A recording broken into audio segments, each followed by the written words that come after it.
Quería comenzar este pequeño resumen.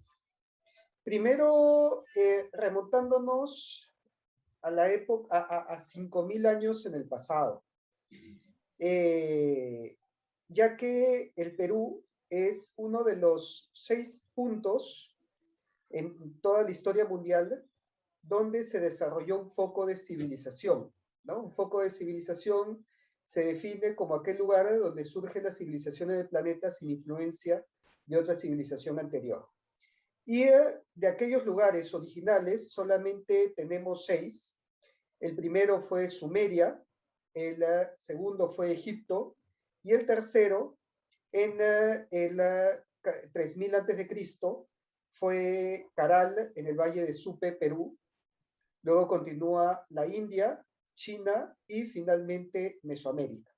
Así que la historia prehispánica peruana es extensa, es milenaria, y aquí podemos ver en la fotografía justamente la ciudad sagrada de Caral, que es uno de estos 6 puntos donde surge la civilización, en donde se encuentra el primer quipu, en donde se dice que surge un proto-quechua, y por lo tanto de aquí se irradiaría la civilización al resto de los Andes, hacia toda una serie de culturas.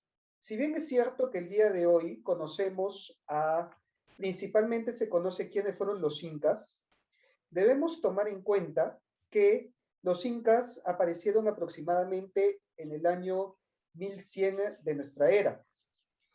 Por ello, significa que desde hacía 4.000 años, antes a los incas, existieron muchas culturas con un mayor o menor grado de desarrollo, entre ellas, algunas llegando a tener una extensión de imperios y de unificar a otras culturas, hasta su decadencia, en donde surgieron nuevas culturas y nuevos imperios. Incluso se pueden identificar hasta 3 horizontes de imperios dentro de la historia prehispánica peruana, dentro de los que se destacan, por ejemplo, los Mochica, en la costa norte del Perú, que pueden ver ahí la foto del famoso señor de Zipán, uno de los hallazgos arqueológicos más importantes en el siglo XX, porque se encontró a este poderoso señor con todo su ajuar, más de 600 piezas de oro, cerámicos, muy bellamente elaborados, como vemos en la foto.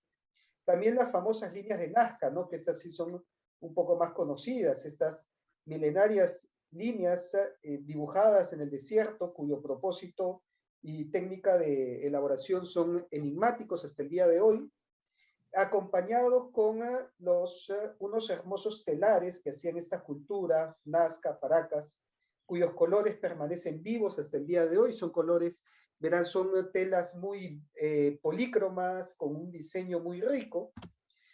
Tenemos construcciones en lo alto de las montañas, como lo es Cuelap, al cual pertenece la cultura chachapoyas, que significa los hombres de las nubes, justamente porque tenían construcciones rozando las nubes. Tenemos también a la gran cultura tiahuanaco, con la cual comparte territorio entre Perú y Bolivia, y la famosa Puerta del Sol, el templo de Calasasaya, Pumapunku, y bueno, y se me están quedando muchas culturas más, como los Wari, los Chimú, los Sican, entre muchísimas otras que se desarrollaron durante 4.000 años antes de la llegada de los incas. Muchas de estas obviamente ya no existían para la época de los incas, otras sí fueron asimiladas por los incas, ¿no? El proyecto Inca fue un proyecto aglutinador también, fue un proyecto que se alimentó del conocimiento desarrollado por otras culturas antes que ellos. Y los incas surgen con un famoso mito de origen, conocido como el mito de Manco Cápac Quimama Ocllo. Aquí se muestra un plano en 3 dimensiones de lo que es la cordillera de los Andes, que divide, ¿no?, la selva amazónica del Océano Pacífico. Bueno, vemos pues lo accidentado de este territorio. A veces no nos es fácil comprender todas las dimensiones de lo que significa desarrollar una gran cultura en extensión en un territorio tan accidentado. Pero además tiene una gran particularidad que no se encuentra comúnmente en el resto del planeta. Y es que en lo alto se puede ver dentro del círculo rojo hay un lago. El lago Titicaca es el lago navegable más alto del mundo. Normalmente los lagos más grandes existen, pero no a esa altura. Pues este lago, considerado como un lugar sagrado por primero los Tiahuanaco y luego los incas, es de donde surge el primer inca, Manco Cápac, con su esposa Mama Oglio, emergen, ¿no?, de las aguas del lago Titicaca, portando un cetro en la mano, como se ve en la foto, y con un mandato del sol, el cual les dice que aquel lugar donde se hunda el cetro va a ser el lugar donde fundarán su reino. ¿No? Entonces Manco Cápac, desde el Titicaca, hace un éxodo, hace un peregrinaje, hundiendo el cetro, hasta llegar a Cusco, que es el lugar donde finalmente se hunde y donde se asientan los incas, y se convertiría Manco Cápac en el primer inca, y Mama Oglio, su esposa. Es entonces, desde ahí, a partir de entonces, que se desarrolla esta gran civilización, ya pues que ha trascendido a la historia universal, que conocemos como los incas, en donde existieron toda una serie de gobernantes, que los vemos en la foto de la derecha, a los 14 incas, desde Manco Cápac, Sinchi Roca, Yoque Yupanqui, Maita Cápac, Cápac Yupanqui, etc., y que alcanzaron una gran extensión de territorio, ¿no? Podemos ver en el mapa que en su máxima extensión el Tahuantinsuyo, que es como se llamaba al imperio de los incas, llegó a ocupar 5 países, ¿no? Desde el sur de Colombia, Ecuador, Perú, Bolivia, Argentina y Chile. Sin embargo, obviamente no todos los incas gobernaron en este territorio. Específicamente, quien es aquel que genera la expansión, digamos, es el punto de quiebre de convertirse de una pequeña cultura local asentada en el Valle de Cusco a dominar todos los Andes, es precisamente este personaje, Pachacútec Inca Yupanqui, el Inca Pachacútec, el noveno Inca, ¿no? Hubieron 8 incas que solamente gobernaron en el Valle de Cusco. Es con Pachacútec que se extienden fuera de Cusco, empieza esta campaña de expansión, y que además implica la construcción de grandes monumentos, porque con Pachacútec se construyeron aquellos grandes maravillas mundiales, ¿no?, como lo es Machu Picchu, que conocemos el día de hoy. De hecho, el mismo Machu Picchu fue construido por Pachacútec, pero además tenemos a Sacsayhuamán con sus grandes muros de piedras gigantescas, colosales. Ahí pueden ver en esta foto el tamaño de las personas comparado con el de las piedras, que pesan pues varias toneladas, ¿no? Tenemos ahí Kenko, Kenko significa laberinto en quechua, ¿no? Es una especie de laberinto también subterráneo. Ollantaytambo con sus grandes andenes que forman unas escalinatas donde se podía cultivar y eran pues los grandes almacenes de Cusco. El Coricancha, ¿no?, o Templo del Sol, en donde se guardaban pues los ídolos y los grandes también principales objetos de culto de los incas, muchos de ellos hechos de oro, y el famoso Machu Picchu que ya conocemos todos. Todo esto lo mandó a construir Pachacútec. Pachacútec fue uno de los pocos genios de la historia mundial que congrega en su persona la figura del conquistador, del gobernante, del legislador, porque elaboró el código legal para el Tahuantinsuyo, de arquitecto, porque él mismo era el que rediseñó el plano de Cusco y reconstruyó Cusco de acuerdo a su visión, e incluso me atrevería a decir que teólogo, porque hizo una reforma religiosa muy importante, ¿no? Entonces, Pachacútec era como una especie de Leonardo da Vinci, un genio que congrega muchos ámbitos del conocimiento. Y por eso su nombre significa el que transforma la tierra o el que le da la vuelta al mundo, porque él fue el punto de quiebre para convertir a esa pequeña civilización perdida entre los Andes en lo que el día de hoy conocemos como los incas. Acá tenemos otro ejemplo, ¿no? De las construcciones de Pachacútec. Construcciones increíbles porque han sido hechas a grandes alturas. Y muchos dicen, oye, ¿cómo es que llegaron hasta ahí, no?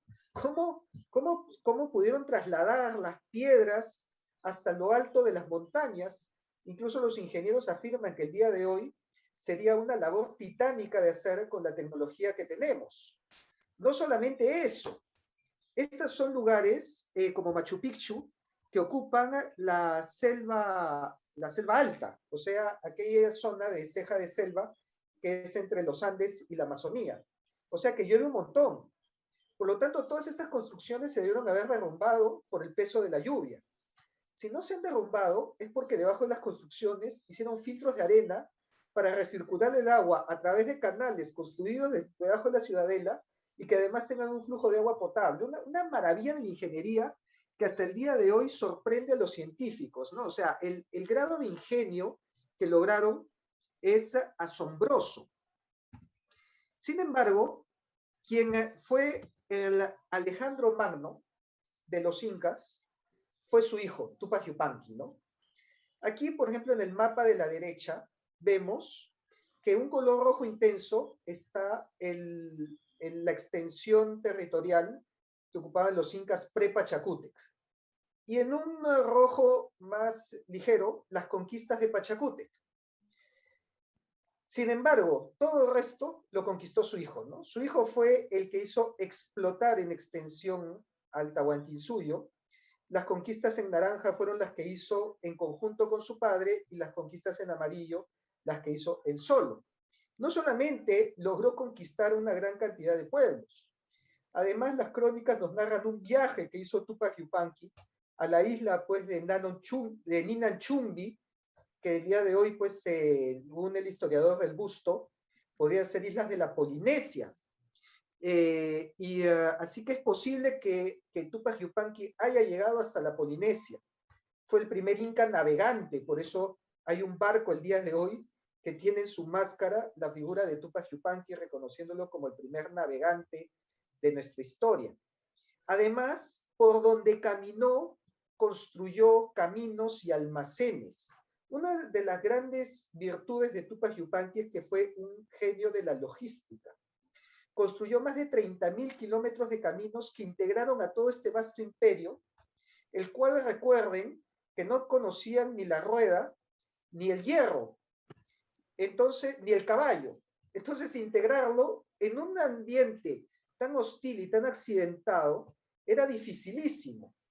Pero ya vemos pues cómo lo lograron exitosamente construyendo caminos que atravesaban montañas, desiertos, nevados, selva, climas extremos, ¿no? Desde el calor intenso, como es el desierto de Atacama, que es el desierto más seco del mundo, hasta lo alto de la Puna, porque llegaron a construir el punto más alto de los caminos es de 4.500 metros sobre el nivel del mar. O sea, una brutalidad, literalmente hablando. Es algo que nunca se ha visto integrar un territorio de esta manera en climas tan distintos y tan extremos, ¿no? El hijo de Tupac Yupanqui fue Huayna Capac.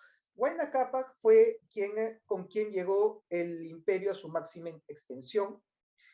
Y diría que fue el último de los grandes incas, ¿no? Recordemos que esto comienza con su abuelo, Pachacútec. Entonces, la época de la expansión incaica fue muy corta. Habrá sido entre 100 y 150 años. Porque Huayna Capac muere abruptamente.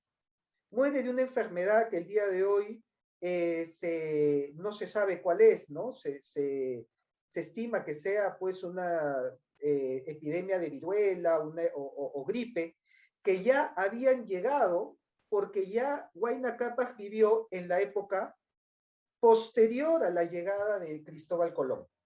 Y bueno, sabemos que los virus avanzan más rápidamente que las personas, así que lo sorprende a Huayna Cápac, muere, deja un vacío de poder, que deriva en que sus dos hijos, Huáscar y Atahualpa, peleen por el poder.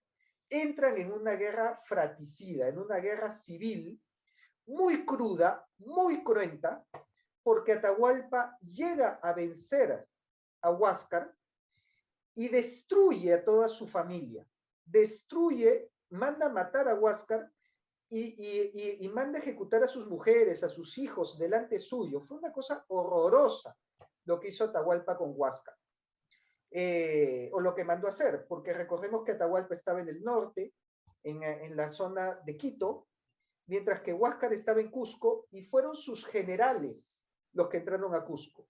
Atahualpa estaba en la retaguardia, estaba camino a Cusco para coronarse como inca, cuando estando en Cajamarca le avisan que llegan unos mistis barbados, lo que llamaron unos huiracochas, por la costa, y quedan en reunirse en la plaza de Cajamarca. Y es ahí donde Atahualpa conoce a Francisco Pizarro y cae prisionero, cae tomado prisionero por Pizarro, en donde ocurre el famoso episodio del cuarto de rescate, ¿no?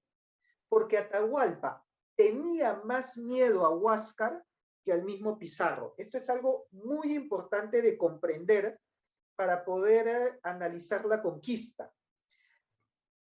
Atahualpa veía más enemigo a su hermano Huáscar que a Pizarro. Y Huáscar y los huascaristas veían más enemigo a Atahualpa que a los mismos españoles. Por lo tanto, Atahualpa busca ganarse el favor de Pizarro en contra de su hermano. La prueba que le tenía más miedo a Huáscar que a Pizarro es que en lugar de ordenar su liberación de la cárcel, que fácilmente pudo haberlo ordenado con los ejércitos que tenía, prefirió ordenar que se ejecute a su hermano Huáscar antes que lo rescaten a él, por miedo a que Huáscar se subleve y tome el poder aprovechando que él estaba preso. Y más bien busca ganarse el favor de Pizarro, ¿no? Y para esto le hace una oferta que no se puede rechazar, como diría el padrino, ¿no? Y ahí, como ven en la foto, extiende su mano y le ofrece 2 cuartos de plata y 1 cuarto de oro hasta donde su mano llegue a cambio de su rescate. El rescate más caro de la historia de la humanidad. Sin embargo, el rescate no fue suficiente, porque cuando Pizarro se entera que Huáscar había sido ejecutado, se da cuenta que Atahualpa era el único que podía retomar el poder, y eso lo ponía en una situación muy, muy vulnerable, y lo ejecutan también. Entonces, a pesar de que cobra el rescate, es ejecutado Atahualpa, lo cual el día de hoy pues se ve como una atrocidad contra los incas, pero no se sabe que en esa época fue festejado en el Cusco. Todos aquellos partidarios de Huáscar, los huascaristas, lo vieron a Pizarro como aquel que había ejecutado la justicia contra el rebelde de Atahualpa y contra el que había cometido todas las atrocidades. Y por eso, cuando muere Atahualpa, muchas etnias se alían a Pizarro. Y por eso es que en Lamas, en la localidad de Lamas, tenemos esta estatua que es muy poco conocida, ¿no? Donde aparece un conquistador español dándose la mano con un andino, ¿no? Un autóctono de una de estas etnias que se aliaron con Pizarro, ¿no? Se aliaron entonces los chachapoyas, los cañaris, los chancas, los huancas. Sin embargo, hay algo importante que rescatar, que no solo, porque esto se cita mucho, ¿no? Oh, sí, Pizarro recibió la ayuda de las otras etnias que estaban sometidas por los incas. Mitad verdad y mitad no verdad, porque no fueron las únicas que se aliaron con Pizarro. Los mismos incas se aliaron con Pizarro. ¿Pero quiénes? Los partidarios de Huáscar, que estaban en contra de los partidarios de Atahualpa. Entonces existieron incas, como por ejemplo Pauyo Inca, que lo vemos acá. Pauyo Inca fue un fuerte aliado, primero de Pizarro, luego de Almagro, fue coronado inca por Almagro, dicho sea de paso, y que fue uno de los primeros en convertirse al cristianismo, pedir el bautizo, y por eso se le retrata en el cuadro en una actitud orante, ¿no? Porque vivió como católico hasta el final de sus días.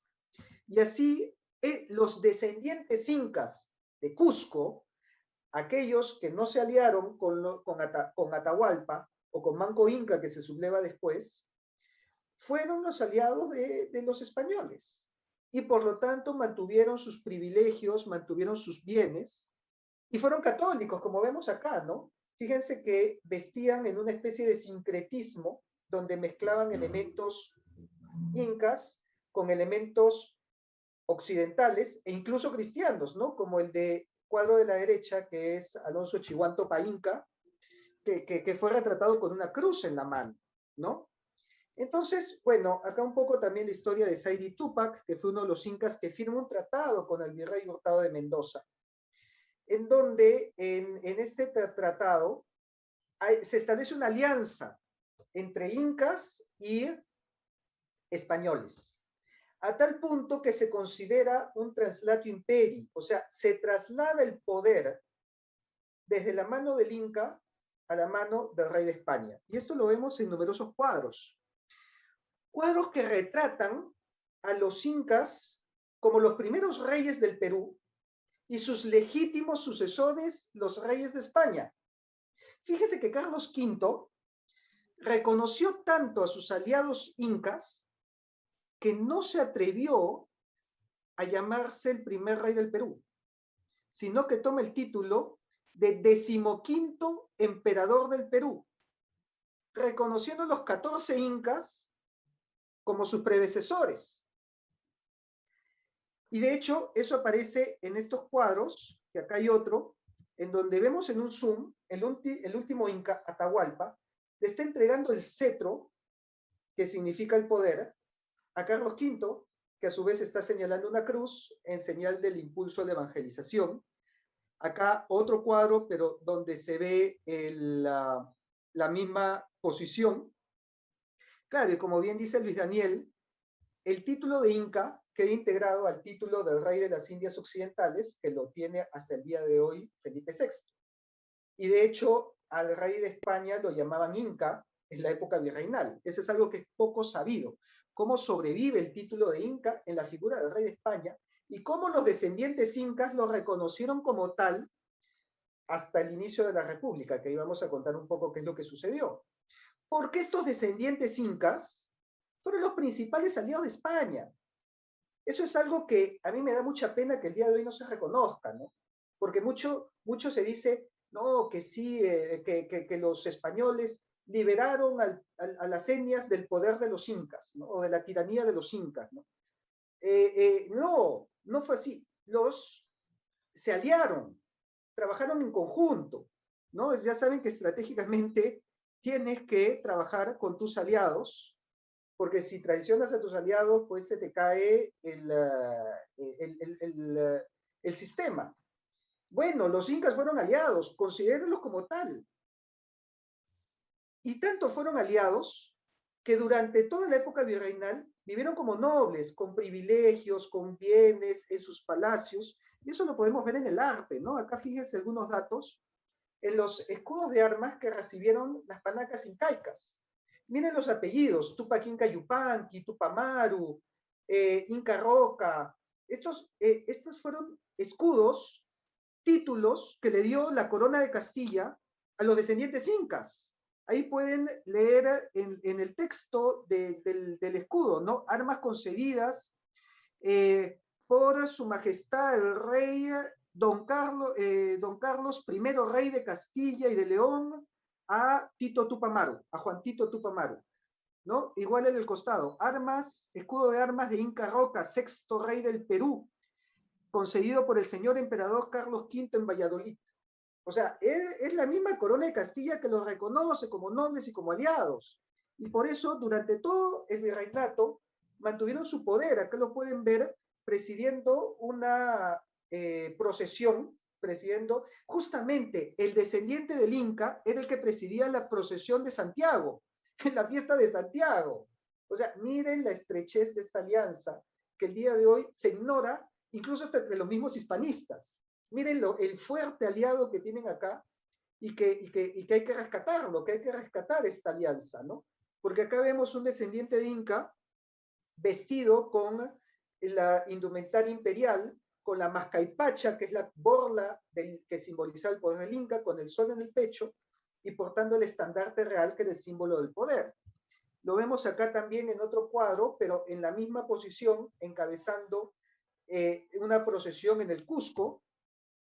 Y en este cuadro, que está pintado en la iglesia del Triunfo, en Cusco, se muestran los 3 puestos de poder que tuvieron los descendientes incas en el Cusco, porque se muestran 3 personajes, que acá los he ampliado, que eran el alférez real, el alcalde mayor y el alguacil mayor de la ciudad de Cusco.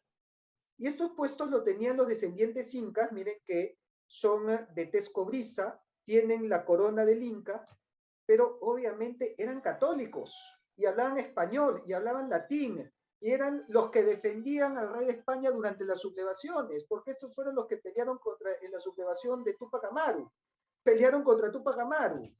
Ellos eran los que integraban el ejército real del Perú, que peleó hasta llegado incluso la batalla de Ayacucho. Entonces, claro, ¿cuándo fue que perdieron su poder estos descendientes incas?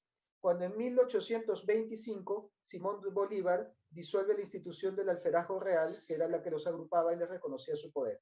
Y pierden todo poder y pierden todos los privilegios de la nobleza, porque en una república no hay nobleza, y así es como quedaron hasta el olvido, hasta el día de hoy, que se están rescatando estas historias. Pero los primeros que deben rescatarla son precisamente aquellos que quieren rescatar la hispanidad, porque esto fue una parte importantísima de la historia de la hispanidad y que no se cuenta, y que más bien es la que está más llena de leyendas negras.